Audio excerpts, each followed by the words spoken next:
यवतमाळमधील एक मोठा असलेला रेमंड उद्योग सध्या अडचणीत सापडलेला आहे।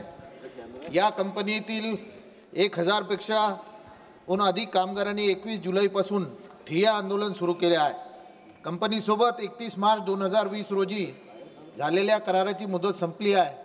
नियमानुसार 1 एप्रिल 2024 पासून नवीन करारामध्ये वेतनवाढ होणे आवश्यक होते, पण ती अद्याप झालेली नाही। आधीच रोजगार नाही, त्यात हे काही कामगार आहेत, त्यांना अतिशय कमी वेतनात कसे जगायचे असा गंभीर प्रश्न निर्माण झालेला आहे।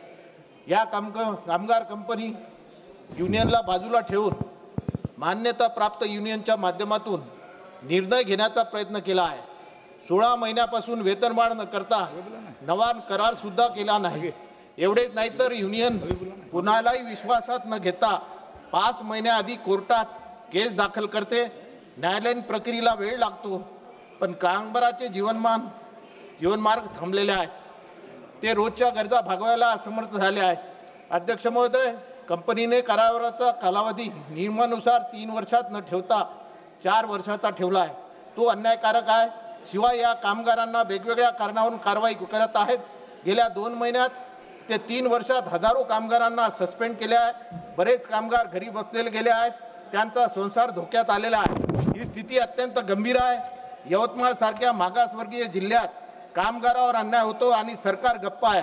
मी सरकारकडे आणि कामगार मंत्रालयाकडे नम्र विनंती करतो, यवतमाळातील या आंदोलनाकडे तातडीने लक्ष द्यावे। कामगारांचे प्रश्न त्वरित सोडवणूक करावी। रेमंड कंपनीला नवीन करण्यासाठी सक्त सूचना द्याव्यात आणि या जिल्ह्यात नवीन उद्योगाची स्थापना करून बेरोजगार तरुणांना न्याय द्यावा। थँक्यू।